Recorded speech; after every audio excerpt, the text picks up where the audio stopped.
Hello and welcome to Gangs All Here. My name is Ryan Sampson, the host and producer of the show. He is the Jets beat writer, Brian Costello, and that's my guy, Frankie Vittorini from U Stadium. We're here to talk about the New York Jets. As always, the Jets, a competitive, fruitful effort against the Miami Dolphins, did lose in Miami. They now fall to 3-10 in the season. We'll discuss that. We'll discuss Aaron Rodgers' play in that game and how the offense looked. We'll break down his comments about the cursed franchise, and we'll talk about Garrett Wilson and what his future could be with this Jets team. And of course, we'll talk about that game this week against the Jaguars. But before I get to anything else, Coz, Frankie, guys, how you doing? Good. How you doing? I'm good. You know, it's another week, right? Like it's just, I think we're all at that point right now, Coz, where we're just ready for the season to be over.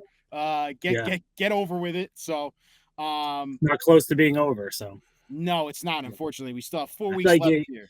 Once you get through next week, it flies. Because Christmas hits and you're busy with Christmas, and so those last 2 weeks usually fly by pretty quick. But we got to get through next few days, and then Rams week, and then I think the season will start moving.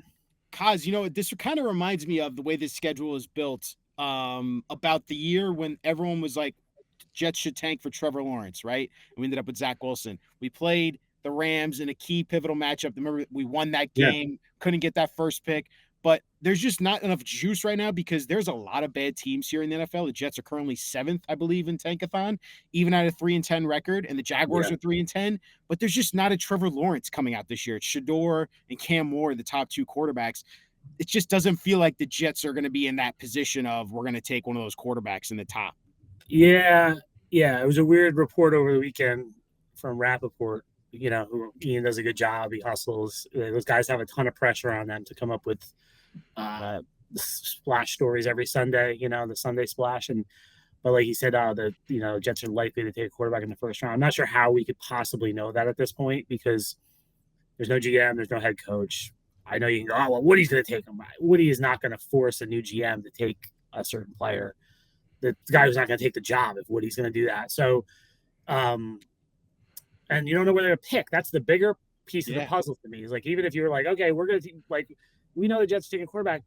You don't know where they're going to pick. And it feels like this is a 2-quarterback draft right now. Now, we all know during the process, there's going to be some quarterback that is considered a second rounder now who rises up. So there might be a third, but we have no way of knowing that right now in December. So it's hard to envision the Jets being in position to take a quarterback in the first round where it would make sense for them.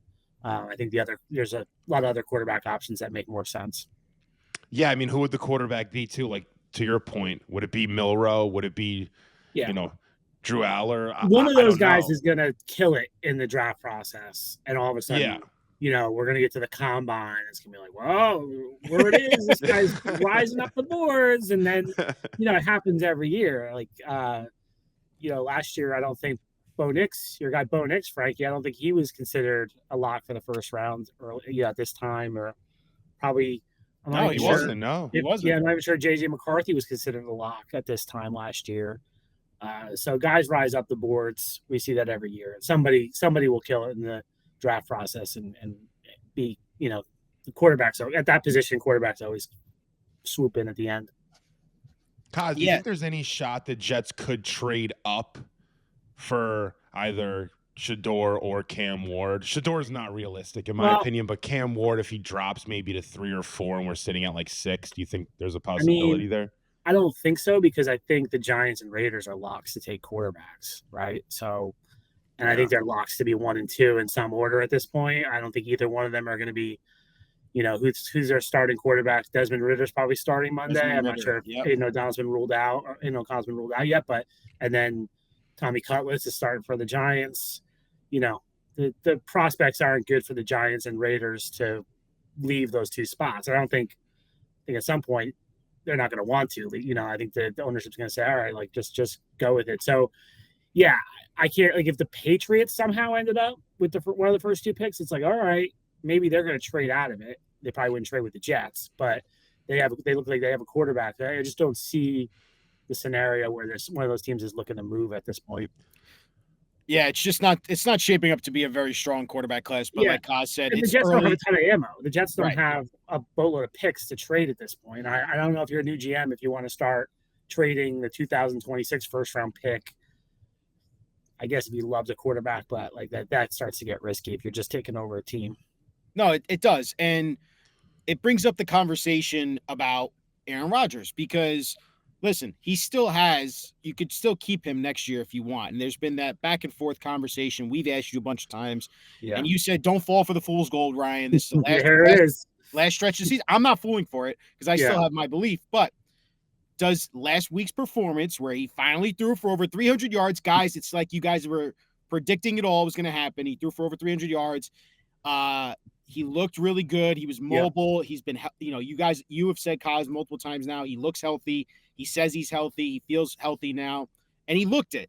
It was probably his best performance, I would say, since that Patriots game, or even better, if we're being honest, because the Patriots defense isn't good. And he looked like he was dicing up the Dolphins defense all day. So, Coz, what's the read on the situation? Does an influence on the future decision makers, they look at these games like this? It shouldn't. Like, that's the point, right? It shouldn't. It's like it's over. I thought the Dolphins defense was bad. Like that. Like, I'm not trying to take anything from Rodgers. The offense played well. That's what you're supposed to do. They haven't done that against bad defenses other times this year, so credit them. But the Dolphins defense is not good. And I thought he played really well, and he'll probably play really well against the Jaguars because they have a bad defense. But I wouldn't get fooled by this stuff. I think we saw enough through the season, and you could say, well, he was hurt. He was hurt. That's why he played like he did in October. But if you look at it now, that's 3 seasons in a row when he's gotten hurt. Right? He hurt his thumb with the Packers, tore his Achilles last year, and then the leg injuries this year. He's 41 years old. That's probably not changing next year. So you're probably going to deal with that.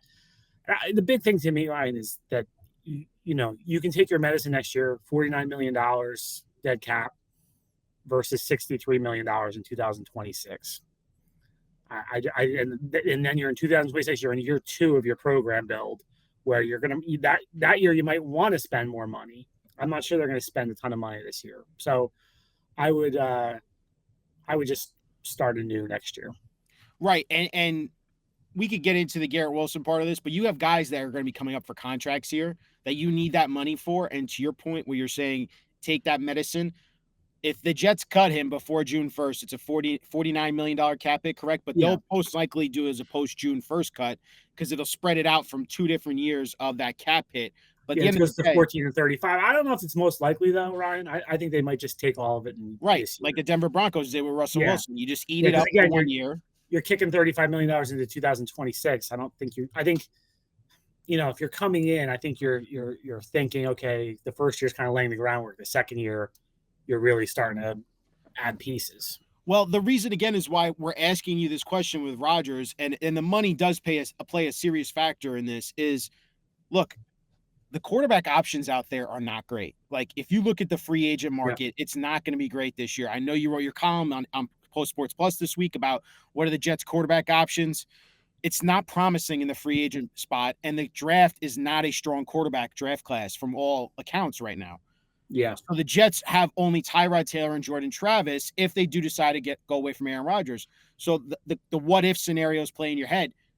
Could they look to draft a quarterback, whether it be in the 1st or 2nd round, if they end up trading back, and have them maybe possibly sit behind an Aaron Rodgers? Because while it's not like Hall of Fame Aaron Rodgers quarterback play, you are getting pretty good quarterback play. And I think Frankie said it best last week. This could end up being one of the best statistical quarterback seasons we've seen from the Jets franchise. Yeah. I'd be comfortable taking a quarterback and having Tyrod be the bridge quarterback, to be honest with you. I don't think there's a difference. Don't get me wrong. Aaron Rodgers is still here, and Tyrod used to be probably like here, and now it's probably here. So you're downgrading the play a little bit, and Tyrod always has injury concerns. But the way this usually goes is a guy doesn't usually end up sitting the whole year anyway. So I would be comfortable with Tyrod being the bridge quarterback. I don't think the drop-off is that drastic from this version of Rodgers to what you get from Tyrod. And then, develop behind him. Or, the one guy who's intriguing to me that's out there is Justin Fields. That's the one guy. Because, you look around now and you're like, you see what Sam is doing. You see what Baker Mayfield is doing. You see, even I would throw Jared Goff sort of less drastic a jump than those guys. Like, he obviously made a Super Bowl with the Rams. But you see guys who were like higher draft picks, didn't work out, they're on their second or third, fourth stop, some of them, and it's working. So, like, does somebody think they could get something out of Fields? He played okay for the Steelers at the beginning of the year. It wasn't like he was playing poorly. So he's the one free agent to me that's like, would you – if you have an offensive coach come in that would – you have to kind of tailor a system to him, I think. But does somebody think they could get something out of him? Coz, do you think it comes down to the head coach and GM for this quarterback decision, specifically with Rodgers, or do you think Woody's going to have a big say in it? I think Woody will have an opinion. I'm not sure. I'm not sure he'll dictate exactly what they have to do. I think they'd be smart to just like hear what other people think and all, put it all together. But I'm sure Woody has a pretty strong opinion at this point of Rodgers after having watched him this season. I don't think they're particularly close. I think Aaron's pretty close with Christopher Johnson, but not Woody. I do think, I think Woody, if he's hiring new people, will let them make the decisions at the start. And then if he doesn't like what they're doing at some point, he'll probably start injecting his opinion more. Let me say one thing. Aren't we owed a little bit more with this Aaron Rodgers thing? We didn't even get a full season out of this. We were promised Super Bowls and parades. Well, you might get a full season. You might get a full season this year. Yeah, no, it didn't work. I feel like it didn't work. And it's funny. I had a conversation yesterday. Are we pulling the plug too soon? I had a conversation yesterday with somebody, like, kind of just replaying the quarterback decisions from 2021 on, of just like what they should have done differently. And it's hard. It's hard, right? Where's your solution? Because they're like, there's no, like, I don't disagree with their decision making, other than there's two pieces of it I don't agree with, but it's not quite the big decisions. Like, you couldn't have kept Sam in 2021. There's this argument I've heard from some people, they should have kept Sam and drafted Zach. That would have been red meat for me and my friends on the team. Like, we would have been talking quarterback controversy all year. That team was not going to be good. The 2021 Jets would not have been good with whoever was at quarterback. So it would have been a feast for us. And that would have messed probably both of them up. So I don't think Sam was, and you can say, I'll keep Sam and don't draft Zach, but Sam wasn't going to be good on that team. Sam is doing great now. It's 3 years later. He has Justin Jefferson, he has Kevin O'Connell. Then you say, don't draft Zach. Well, nobody else in that class worked out, right? I mean, I guess, and then like you could argue something. Oh, they should have found like a Brock Purdy or something, but that's not realistic. So then you go to 2023 when they decided to move on from Zach. There's some people who said, "Oh, should have just signed Derek Carr." Well, the New Orleans coach has been fired too, so like it didn't work. It didn't work out there. He stinks. And if it didn't work out with Carr, then those decision makers would have been killed for not going after the big fish, Aaron Rodgers. We all would have killed him. What could ever happen with Aaron? We would have been like, they should have gone for Aaron Rodgers. So it's hard. So the 2 points where I said to this person, this is where I diverged from you guys. This was a Jets person I was talking to. In 2021, they should have had a veteran quarterback. Zach shouldn't have started the season. They should have had a veteran quarterback who could have started the season. Flacco, I would have been good with Flacco. He had been on the team the year before. Start the season with Flacco. Let Zach learn how to be a professional behind him, learn for a little while. And then the second one is once Rodgers went down on the first game of 2023, I would have signed, again, probably Flacco or someone like that to come in and be the backup. And we've been over that 100 times. But the other parts of it, like drafting Zach, trading for Rodgers, I mean, I agree with their decision-making. It just hasn't worked. That's been the story of the franchise, and it's kind of going to bring me to my next point here about Aaron Rodgers' comments this week. Coz, you guys talked to him in the locker room yesterday. He was addressing the Jets culture and on whether they lack a winning gene off of Garrett Wilson's comments after the Dolphins game. He said, quote, "It might be something like that. It might be some sort of curse you have to snap as well." Coz, I'll be frank with you before I toss it to you. This franchise feels cursed. It feels like you just laid out there. No matter what quarterback decision you make, he snaps his Achilles 4 plays in. The Hall of Famer. You went for the number. You tanked and you got the number 1 2 pick. It didn't work out with Zach Wilson. You drafted Sam Darnold number 3 overall. It didn't work out because you surrounded him probably with the wrong coaches and personnel. It's just I absolute modicum of just terrible luck for this Jets franchise, and the decisions they made have never worked out. Mekhi Becton was the wrong pick. I mean, you can go down the list. Is this franchise cursed? No, I don't believe in curses, Ryan. But there's two separate parts of what you're talking about, though. There's bad decisions, like Mekhi Becton over Tristan Wirfs is a bad decision. That's not luck. That's a bad decision. The luck is Sam Darnold getting mono. Just nothing really, like Rodgers tearing Achilles in week 1. Those things are bad luck. They've had bad luck. Well, the Geno thing was actually good luck because that ended up working out for them. That's easy. But the Lions, Ryan, you can look around. The Lions, they felt cursed, right? The curse of Bobby Lane over there. Like they've got a long time without winning. Now they could be in the Super Bowl this year. I think they're probably the favorites right now, right? To make it from the NFC. We can go to other sports. You go to the Red Sox. You can go to the Cubs. Like there's all these teams that have been cursed, and what it took was getting smart decision makers in place and making good decisions. And then you need some luck. You need some luck. You need some good luck along the way. But I do not believe they're cursed. Do you guys believe they're cursed? I actually do. I actually think MetLife is cursed. Oh, I have a that's theory an about interesting MetLife theory. Stadium. Yeah, I think MetLife has like some black cloud over it, and it there's just weird negative things happening in there. Sacred burial ground they built MetLife Stadium over. Yeah, well, it's funny because I always joke with GMs and coaches through the years that the Jets facility in Florham Park was built on an ancient Indian burial ground. I always tell them that. And it was funny when Sam got mono, a former GM texted me right away, wrote Indian burial ground. MetLife.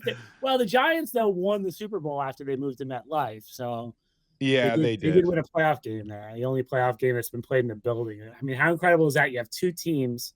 We're now going on, what is this, 15 years they've been in the building? 2010. This is 15th season.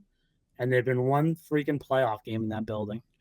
Two worst records. I've never in football over the last 10 years. Jets and Giants. I've legitimately never ever seen, and I know because you just laid that out, Frankie. I've never seen football like this in this state, in this city, ever for these two franchises. It's this bad, and it all goes back to, in my opinion, the ownership. I know we talk about the curse, right? We talk about curses and whether you believe them or not. But ownership is ultimately responsible for this. They're the ones choosing who the GMs are and who the head coaches are. And I just think the Jets and Giants, but I want to stay stickly with the Jets part. We just have a bad owner, man. Like he's a dysfunctional owner. The way he goes about his business just has not been great. And clearly he's relied on the wrong people to help influence his decisions. And I don't know where he gets some of his opinions and where he draws those opinions and conclusions from. They're not right either.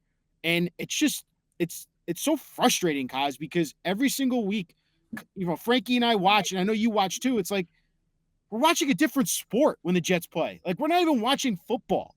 And that's what's sad. It's like, I don't think it's been that way this season, Ryan. There's some years I'm agree with you. This season, they're in these freaking games. They just find a way to lose. Like they're playing football. Like it's not. It was painful, the offense the first couple of weeks of the season, besides the Patriots game. Like they could not get anything going. Yeah. But I mean, there's years though where I felt what you're saying. Like I can clearly remember when the who was it? The Rams and Chiefs played that game like on a Thursday night or whatever, or Monday night. It was Monday night. It was like 70-something points, or it was insane. Right. And I think that was during the Gase era. And it was like the Jets were averaging like 14 points a game. And it was like, this is the new football, the new NFL is points and offense. It's like, well, so I felt what you're saying with other teams. I don't think in terms of ownership, do either of you guys root for the Knicks? Yes. Yeah. Knicks. So right. So that's exhibit one for me, right? Is James Dolan was talked about the same way Woody's being talked about forever and ever and ever in this town. And all of a sudden now, like, James Dolan doesn't look like such a bad owner anymore, right?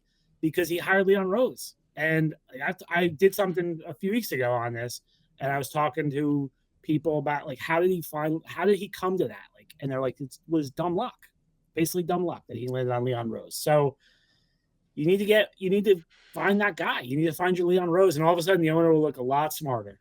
Like I'm older than you guys, but George Steinbrenner was hated when I was a kid because I grew up in the '80s. He was hated, and then he was gone for a little while, come back, and Gene Michael had built the team, and all of a sudden now you take people talk about George Steinbrenner like he was the greatest owner in the history of this town, but he was hated for a long time because they stunk for a good decade or more.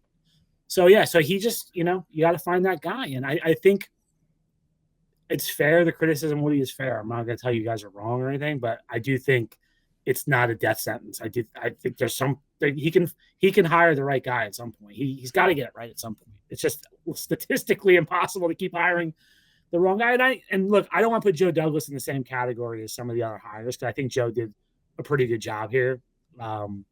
He obviously didn't get it done, but I don't think Joe was this horrible hire like McCagnon was and Idzik was. Those two guys were different. But he's just got to find the right mix, and they got to get a damn quarterback. They get a damn quarterback at some point, he'll look like a lot better owner, and the head coach will look better, and the GM will look better. That's the whole thing to me. Coz, let me ask you one quick thing. Sorry, no, just a quick question. Are the Jets? Is Woody Johnson looking to hire a president of football operations? It's been that buzzy thing we've been saying all season. Need a president of football ops. I've heard it a million times. Is that something? Because I haven't heard anything. I've not heard that. I've not heard that at all from the decision makers. I think they're hiring a GM and a head coach. You think they should? I really don't. My thing is I don't see a lot the need for it really. I just don't. I think if you hire a good GM, that person is doing the job that you guys are talking about. They are the ones. Yeah. Do that. I've asked people oh, where has this worked? And the one example people use is Chris Spielman in Detroit, right? He's got that kind of job, and obviously it's worked in Detroit. But there's a lot of examples where it hasn't worked. I think if you get a really good GM, you don't need a president of football operations. I just think that's another unnecessary layer there. Yeah, just it's frustrating, and I know you know that, and you just hope that they can get this right, this hire, and like you said, find a freaking quarterback. They haven't had a quarterback probably since Chad Pennington, if we're being honest. That's been somewhat successful in this NFL. I mean, Mark Sanchez was nice, but he was carried by those teams. It just have not been able to draft and find and develop a quarterback in this franchise. I want to switch over to the Garrett Wilson comments because that's what preluded this Aaron Rodgers curse thing.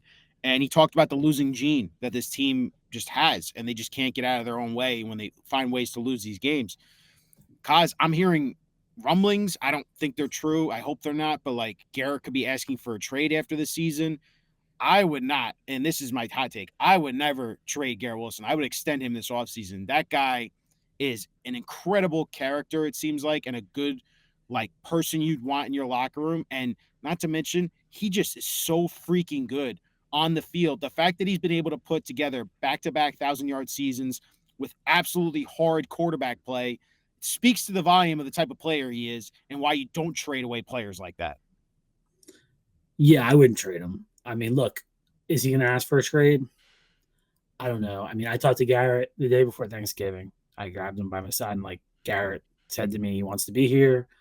He thinks that they can win. He doesn't think it's impossible here. He's frustrated. Obviously, it's been a lot of losing, and it's getting to him. He wears his emotions on his sleeve, particularly after games. And he was frustrated. If you saw the play before the field goal, the second down when Rodgers got sacked, I mean, Garrett was wide open, and he was jumping all over the place after that play. So it's been a tough 3 years for him here, and this season hasn't gone the way they wanted to. In terms of the trade, if he asked for a trade, I don't think Garrett will be super public about that. I don't think he'll go all Jamal Adams on that aspect of it, but it's become part of the process. So I think fans have to recognize that too. Is name all the receivers who've looked for extensions, right? Debo was going to get traded, right? Brandon Ayuk was going to get traded. Justin Jefferson was going to get traded. It's part of the dance now. It's hey, pay me. Well, we don't know how much we're going to pay. Okay, trade me, right? And then we're not going to trade you. And then 3 months later, they come to a contract deal. So don't panic. is my point. If there's a trade demand or whatever, like I feel like this has now become the agent's playbook, step number 2 to get a contract. But I would pay him. If you talk about all the guys, Garrett's the one I would pay right now.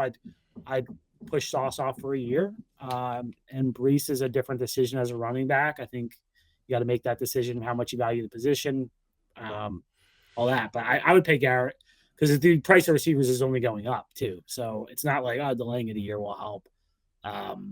I'd pay him. I think, like you said, he's a great locker room guy. He's obviously a very, very, very good player. Like he showed that against Sunday against Jalen Ramsey. He really ate him up. I understand the fans' fear, but I do think I also think knowing Woody Johnson a little bit, he loves wide receivers. So I could see him being if he's going to pay one of them. I think Garrett's the guy he's going to pay. Do you think that Sauce or some other player on defense with some standing or name, even Quinnen, do you think any of these guys could potentially be put on the block after the season if they're looking to? Maybe if someone comes in and says, we really need to get draft picks. But I just don't feel like that the roster's in that state, to be honest with you. Like when Douglas got here, absolutely. Like I understood he was going to trade Leonard. I didn't anticipate trading Jamal, but when he did it and got 2 first-round picks, like, all right, that makes sense. Like you're trying to rebuild the roster. But this roster does not feel like that. It doesn't feel like it needs, they need 7 new starters or something like that. So I wouldn't rule anything out, but I don't anticipate that happening this offseason of players of that magnitude. Yeah, it's just a matter of if the new GM wants to either tear this thing down and really rebuild it again or try and reload, and find that solution, right? Yeah, I think there's a middle ground of like just building.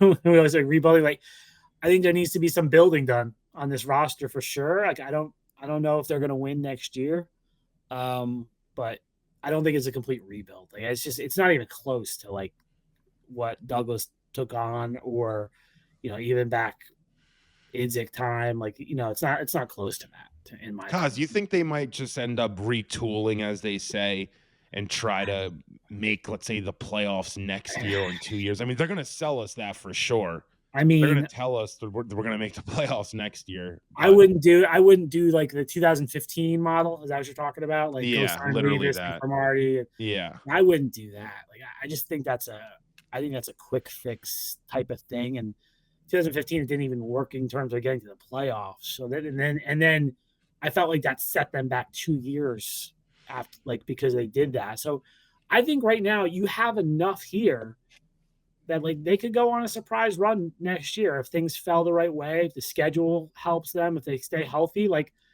I wouldn't be shocked if they went on a little run next year. And I think an unexpected season, like not like this year with all the expectations, I think I could see that happening next year where there's enough pieces here. They've got pieces. I think the offensive line is in a lot better shape than it's been if they stick with this group, with a new right tackle possibly. I'm not sure if Morgan will be back, but they stick with this group. They've got good running backs. They've got Garrett to build around. They got to do some work at tight end. And obviously quarterback's a huge question, but I think, and then defensively they need to add something on the line, get Jermaine back as the edge rusher.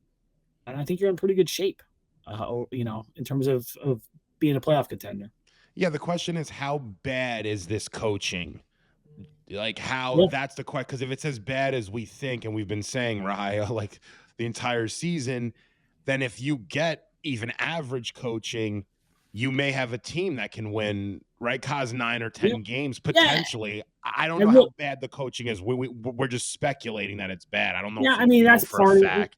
Part is also there's luck involved in this in terms of health, of course. And can they stay healthy for a year? Can without losing major players? Can the way the schedule falls too is just huge, right? Like they catch some teams with backup quarterbacks like they did a few years ago, win some of those games. Do they catch the teams at the right time? Are they getting them when they're hot? That's a huge factor. And then all these one-score games, it's just incredible that they've all gone the other way. 0-7, it's hard to do in six points or less. You'd think maybe the luck flips for them a little bit in that regard next year. And I do think there's some coaching issues, clearly, especially I think, if we want to take the full picture from 2021 on the offensive side of the ball, they had too many first-time position and coaches and coordinators, and everyone was in their first year as a position going. It was just a bad idea. And I think we talked about this last week. The coaching staff, I would be spending an hour or more with these head coaching candidates. I'm tell me how you're going to build your staff. Tell me why this guy is the right guy to be the offensive line coach. Tell me why this guy's the right guy to be the quarterbacks coach. Not because, I worked with him, for 2 years back in 2016, 17. He's a good guy. I feel like there's too much of that with coaching hires. Yeah. And it does feel like, and I go back to the Rodgers point, Coz, about could a coach or GM feel, to what you're saying, there's enough talent on this roster. We just need a couple more pieces. And listen, while Rodgers is not a top 10 quarterback anymore, we could still win with him. And I wonder if there's just maybe that little bit of, hey, we can do this with Rodgers. We can try and win. We can flip this around. Is that a possibility with some of the candidates with names we've heard? Could they feel that way with Rodgers? I don't think so. No. I mean, there are two things I keep kind of harping on: $63 million in 2026, and this guy's going to want to learn new offense. So and if you go it was funny. So the sequence before the field goal Sunday, right? There was a reporter from Miami sitting pretty close to me, and after the game, he was like, "Oh my God! What is that play calling? Why would they be throwing the ball?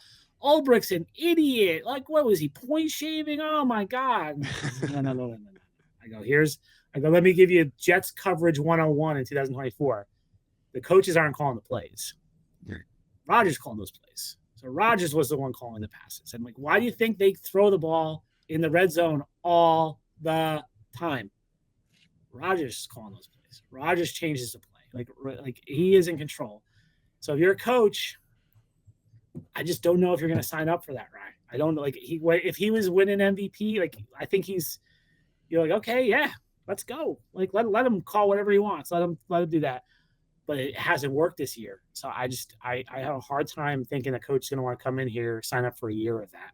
Yeah, and if I was a head this, and I doubt coaches think like this, so I'm going to preface it with that. But here's what I would tell a coach coming in: you don't want to be that good in year one, right?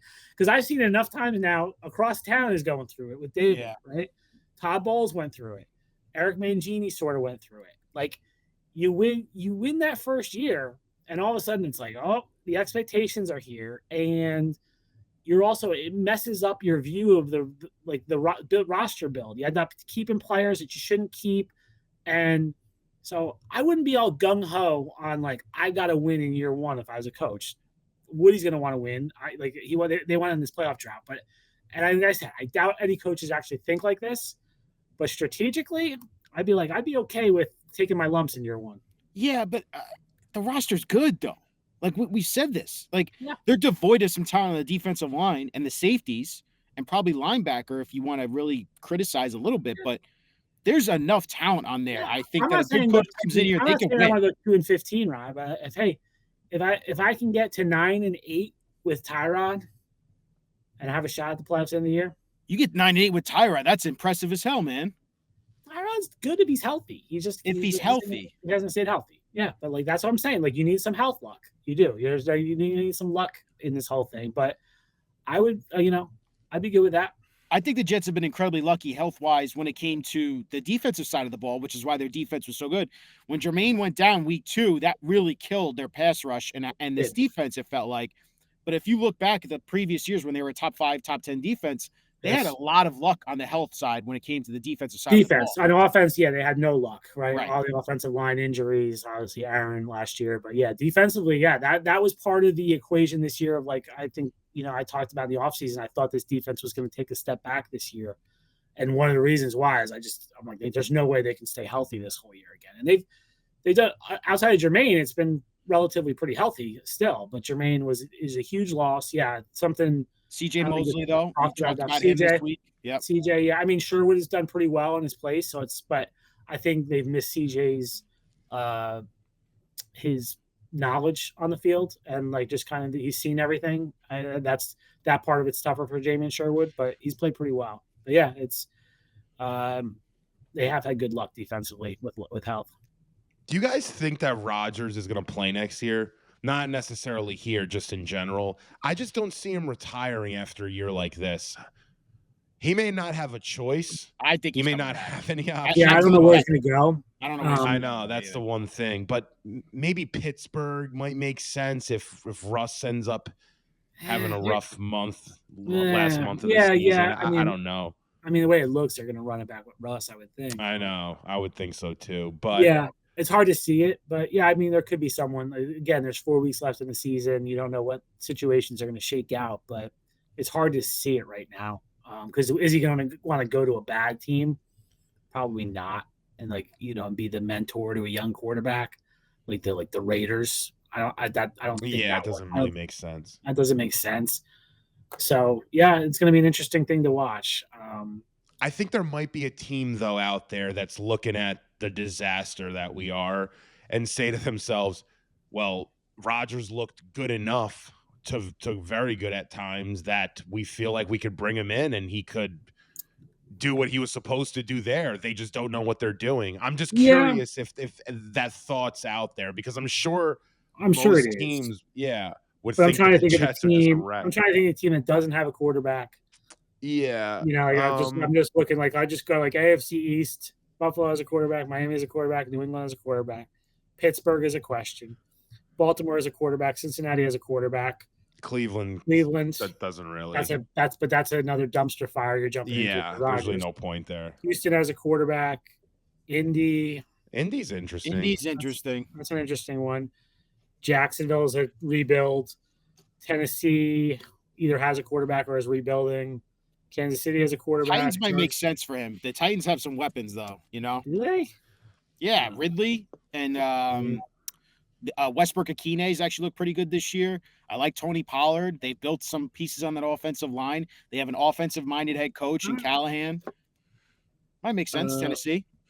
Yeah, it's always that sweet spot, though, Rye. It's like, are they in any position to be and win now is the question. Like, why bring Rodgers in if there's no real shot to win? You never know in this league, though. You don't. I mean, you could make a run any year, technically. I mean, I was hoping that it would be the New York Giants with Bill Belichick taking over the head coaching job. I was about to say that the Giants is a perfect spot. University of North Carolina. But... What's New Orleans? Does New Orleans have Carr still next year? Yeah. Okay, still under contract.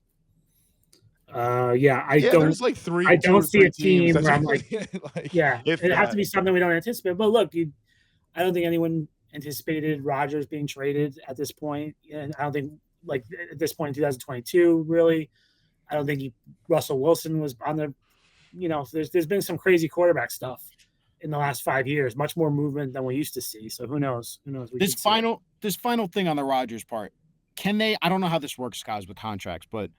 Could he come back to the Jets and be like, I really want to stay here another year? I felt like I didn't give you proper 2 years. Can he rework that contract and not get that? I know it's prorated, so I don't know how that works with that, from 49 to 63 the following year. Could he turn that into a signing bonus and they give him cut him a big check and lower that cap hit for next year? That wouldn't help the cap. What you just described. If he took a pay cut, so what it is, Ryan, is they owe him a $35 million bonus if they decide to keep him next year. The way bonuses work and why what you're saying is like what teams sometimes do, a bonus you can spread out over the length of the contract. Rodgers has all these void years at the end of his contract that are fake years. So that $35 million will now be added to the void years. So that's why it jumps to 63 in 2026 and it goes up there's dead money in 2027 or it would be added on there. If he takes a pay cut, if he's like, I don't need 35, I'll take 20, then the number goes down. But he's already taken a pay cut here. I don't see any world where Aaron Rodgers is like, I'll take a pay cut. I was just because again, we don't know how it's going to be in 4 weeks. 4 weeks time. If he looks at the landscape and he recognizes I have nowhere to freaking go, and I have the contract here, how do I make this work? How do I take less money and stay with these talented guys? Yeah, I go back to buddy Devontae and everything. I know the offensive part, but hey, listen, the Packers brought in Matt LaFleur, and he learned that system really quick, and he turned into 2 MVPs. If I bring in an offensive-minded coach, I don't know. I'm just throwing Ben Johnson out there, but he'll never come here. But if you bring an offensive-minded head coach that brings a good system, maybe he buys into it. I'm just throwing, scenarios out there. I go back to what he said when he came out of the darkness, that he was, what he was at 99%, 90%. What did he say? Retired? Yeah. When he went in. So look, this guy's already thought about retiring. And so I don't think he'll be caught up in Frankie, oh, I had a terrible season. Most guys have a terrible season in their last year in the NFL. There's a very few John Elways out there that ride off into the sunset. A lot of guys have a bad year, and that's the way it ends. So I don't think he'll be caught up on that. So I think he'll retire if there's not an opportunity out there for him, Ryan. I do. But yeah, I don't see him bending over backwards with the Jets. I also I don't know if the Jets are we don't know the coach and the GM, but it's hard for me to see anyone just going crazy to keep him either. Yeah, you're not going to be able to instill your new system too. You're going to have a new head coach or a new offensive coordinator. You're going to have to tailor to this guy for 1 year, and then you're going to instill your system. He's not going to run whatever system they want to run for a year. You mentioned LaFleur, Ryan. He and LaFleur clashed. Oh, yeah. I know. And the big story, what was the big story in Green Bay when Rodgers left?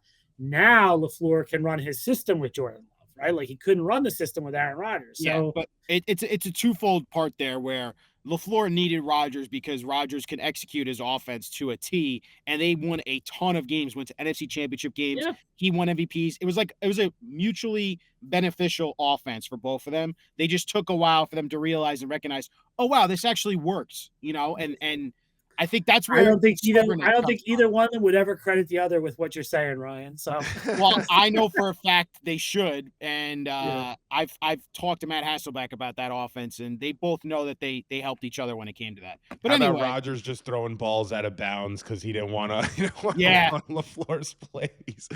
That guy's stubborn, man. All right. So speaking of which, we have a football game. There's not much to talk about here, guys. Trevor Lawrence done. It's Mac Jones, former Patriots, first round pick. They're going to be going up against him. The Jets are favored by 3.5. I just want to ask you real quick, is there anything that you're looking forward to watching this weekend? Can you see it in my phone? I have the Jacksonville weather update on my app. Nice. What do you got there? 78, I think I saw? We got a high of 72 Sunday. Ooh, nice. Sunny. Saturday, 71. I've never been to Jacksonville. How is it as a city? I've always been interested in that. I've heard that Applebee's is awesome down there. Jacksonville, Jacksonville, the city isn't great, Frankie, but Jacksonville Beach is very nice. Ponte Vedra too. That's where Tebow's from. I had a roommate from there. I'm staying in Jacksonville Beach. Nice. Canizera's got a taco spot we're hitting Saturday night. So you're living the life, man. Yeah, back-to-back weekends in South Florida, man. That's what I'm looking forward to, Ryan. Yeah. Is there a football game I have to go to? Yeah, there is actually. There is. I tell you, Sunday just missed the game.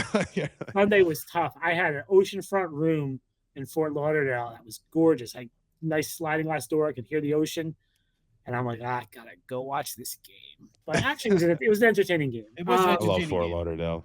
I'm curious, can the offense, did they find anything? Was that just a fluky one-off? I mean, Jacksonville's defense is pretty bad, so maybe they can do it against them. But I do think the offense looked good last week. They played pretty well. So can they do that? Can they find another way to lose that we haven't seen? Can they win a game in the fourth quarter? Could they actually blow a team out like this? I don't know. I'm still interested. I'm a glutton for punishment. We all are. So let's go over to Coz's over-unders. Coz went 5-3 last week. Another winning. Wow, Coz, you're killing it, man. So if you actually are tallying up, he is 46-35, plus 11 on the season. So, Coz, it's impressive. Also, mind you, I it's not towards your record, but you also hinted at Jonnu Smith touchdown That did happen, mind you. So you did get that right. And No, it Frankie doesn't talked count. about, That was in overtime. I It know, doesn't count. but it still counts. It doesn't count No, on the it record, counts. but Coz was right there. And Frankie, you were right about Rodgers 300 yards. You talked about that there as well. He finally hit over 300 yards. And I thought we were going to win on a last drive field goal. Remember I was know. saying that? But I know. hey, what are you going to do? Yeah, you had it 21-20, Frank. You're right. You were close. Yeah. He had, Jets over Dolphins 21-20. But yeah, you had the close game. Close game, but Coz and I both had the Dolphins. So here's some over-under props for you, Coz. Start off with Aaron Rodgers. 234.5 pass yards, 1.5 passing touchdowns. Over. Okay, he's got the over and over on both. Garrett Wilson, 61.5 receiving yards. Over. Okay, Devontae Adams, 65.5 receiving yards. Over. I think Thomas can have a good day. Okay. Day. Brian Thomas Jr., 62.5 receiving yards. Sauce Gardner should be back this week. Under. And then Evan Ingram, the Jaguars tight end, 42.5 receiving yards. Under. Okay. So if I am looking at these props right, I'm going to say Coz is probably going to take the Jets. But Coz, officially, what is your prediction for Week 15? So I'm taking the Jets to win the game, Ryan, but not to cover the spread. I think I think it'll be another close game, but the Jets will actually win this one on a last-second field goal. Redemption for last week. I'll go 24-23 Jets. Okay. Frankie, what do you got? I'm going to have to disagree with you, Coz. I think Mac Jones has a huge game against us, man. Redemption Mac, baby. I'm telling you, I have a weird feeling about this now. But I do think the Jaguars are going to beat us. I think it's going to be, I do. I think it's going to be 27-21. I think we're coming out flat. The Jets are giving up 27 points to Mac Jones. Yeah, they're going to lay down, man. I'd fire Ulbrich on the spot. Us. Yeah. All right, so he's got 27-21. I got the Jets in this one. They're getting their 4th win in the season. I'm going to go with the Jets 24, Coz, because that's my magic number. Jaguars 10. I think it's going to be a blowout. Wow. I don't think the Jaguars have any chance with Mac Jones against this Jets team. Wow. All right, that's show. Have the Jets ever beaten Mac Jones? Oh, that's a great question. I don't think so. No, because they never beat they never beat the Patriots until last. They didn't beat the Patriots the last game last year. Yeah, they never beat Mac Jones. And he didn't play that game, right? That was Zappy, right? Yeah. So they never beaten him. He has a 95.3 passer rating with 1,100 yards, 4 touchdowns, 1 interception in 5 games against the Jets. Undefeated. 5-0, right? 5-0. Yeah, that's actually pathetic. There you go. I didn't even know that when I said that. I didn't know. Yeah. No, I just remember I have glimpses of him just torching our safeties in the deep middle because he loves to throw across the middle of the field. Max. Yeah, I mean, some of those games, thinking back, were pretty close. They weren't like offensive explosions, right? The punt return to beat. He was the quarterback when they had the punt return to beat punt the Jets. return, and then let's not forget the BS roughing the passer call on John Franklin Myers. That should have never happened. The Jets should have ran away with that game at MetLife. Remember that one? Right before halftime. Oh yeah, I was at that game. Someone just brought that game up to me as the turning point. As like they felt like things were going well, and then things turned after that.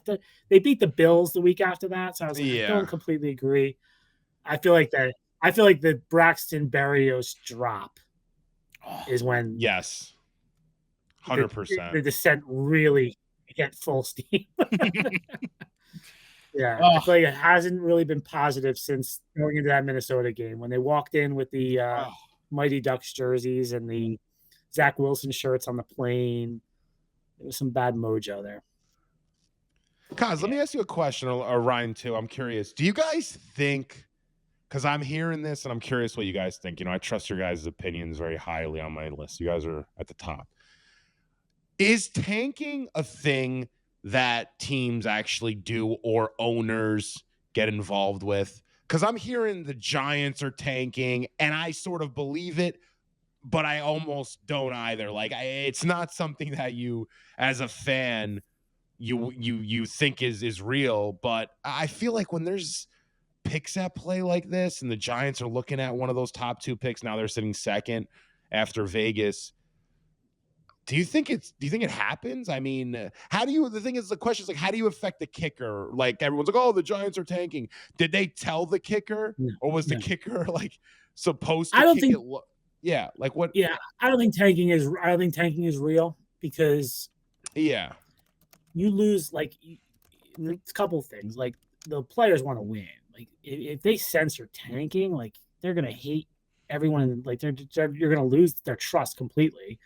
If you're a coach, are you getting guaranteed you're going to be here next year? Like you're going to tank, you're guaranteed to be here. I don't think that's the case. I do think sometimes decisions are made of like, okay, it's not that big of a deal if we lose out. Like, so do this or that. But I think the organizations sometimes are rooting for that. I know, like with the Jets in 2020, right? That's the closest. There were people in the organization that were very upset when the Jets won those 2 games. None of those people were in the locker room, though. Like the locker room was thrilled they won those 2 games, and Adam Gase was thrilled that they won those games because he knew he was gone. So like, I just don't know how it would really work, Frankie. Like you'd have to assure everyone their jobs are safe, basically, and you'd have to somehow convince the locker room to keep playing hard, even though you're not trying.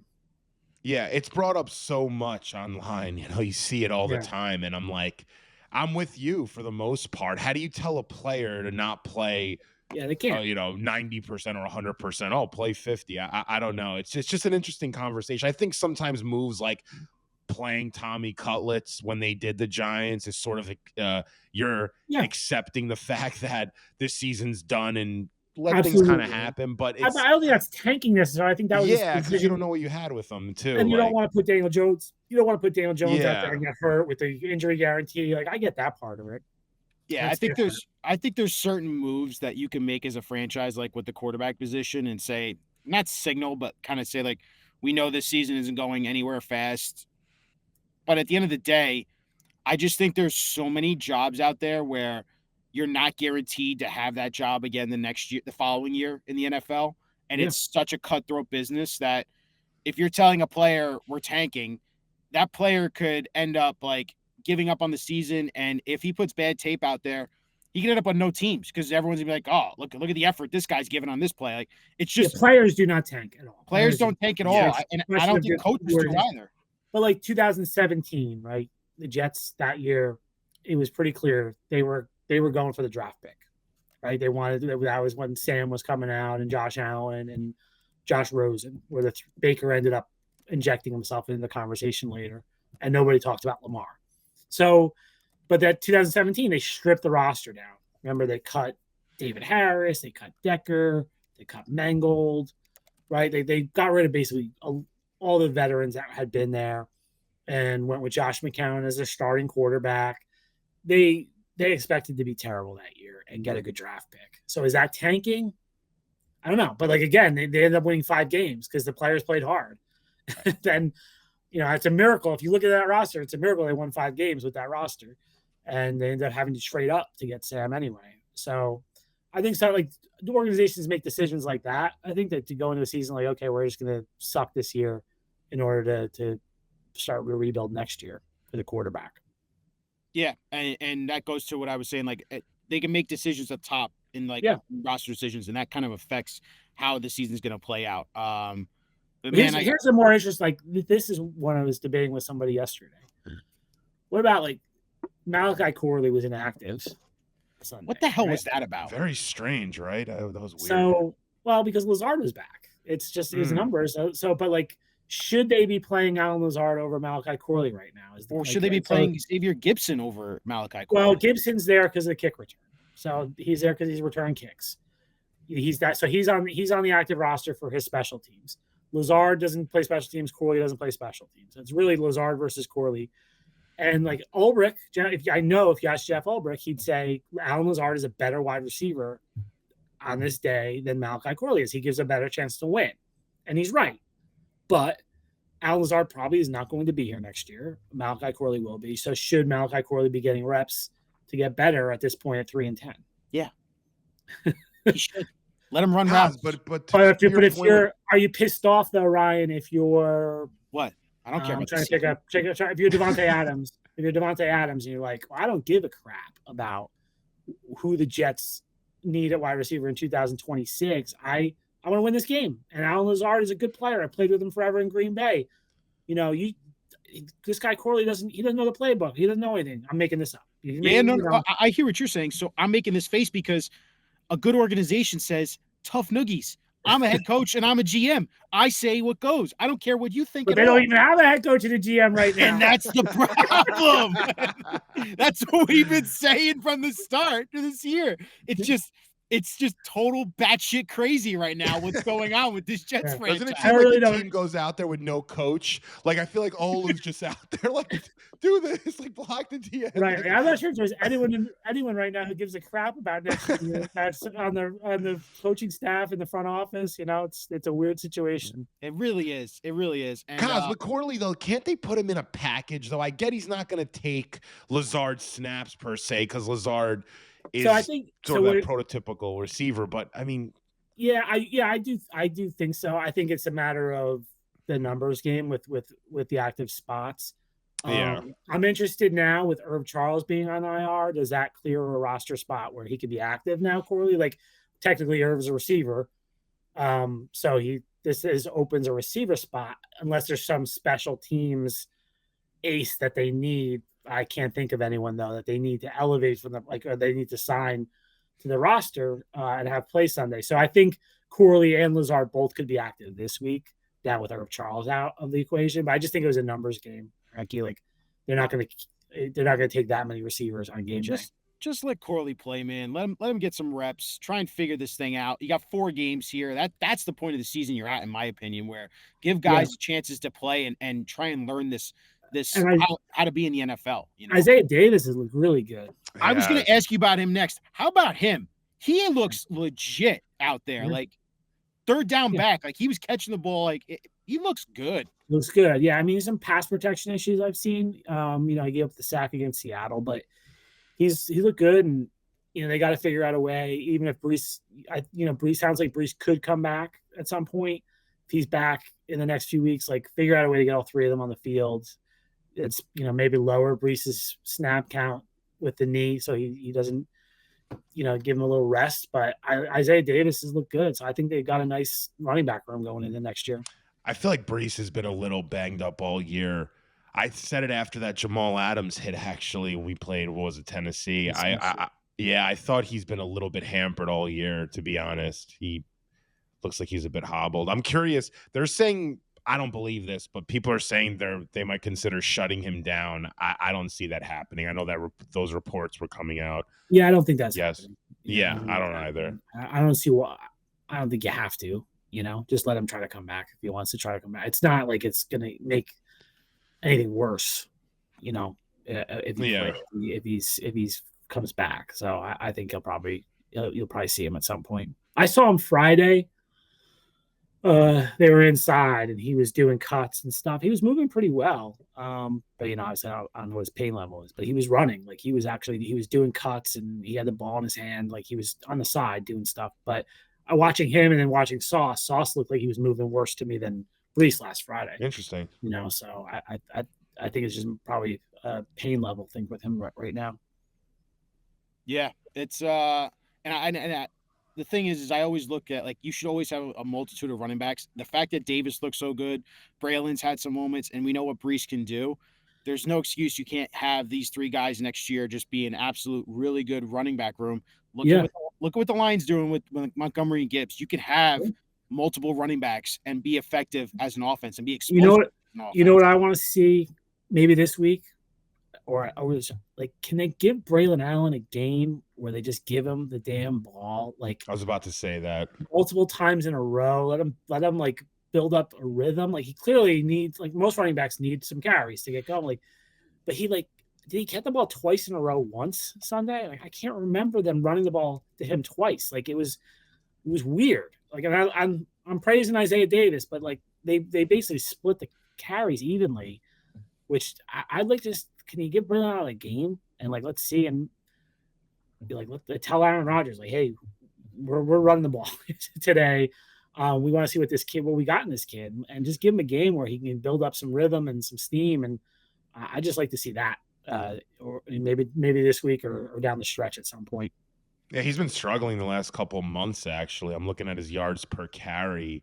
He just doesn't get the opportunities, Frankie. That's what yeah, for sure. Yeah, you need to give a back like him. You need to give him 10, 15, 20 carries to get him kind of cooking a little bit, and they're not really doing that. So they're not, but something we'll see if they can do it this weekend against the Jaguars. That's a show. Coz, we're looking forward to your coverage. Enjoy Florida. I'm sure you will in that sunshine. And we'll talk to you next week, man. All right. All right, guys. Thanks, Coz. Appreciate you guys.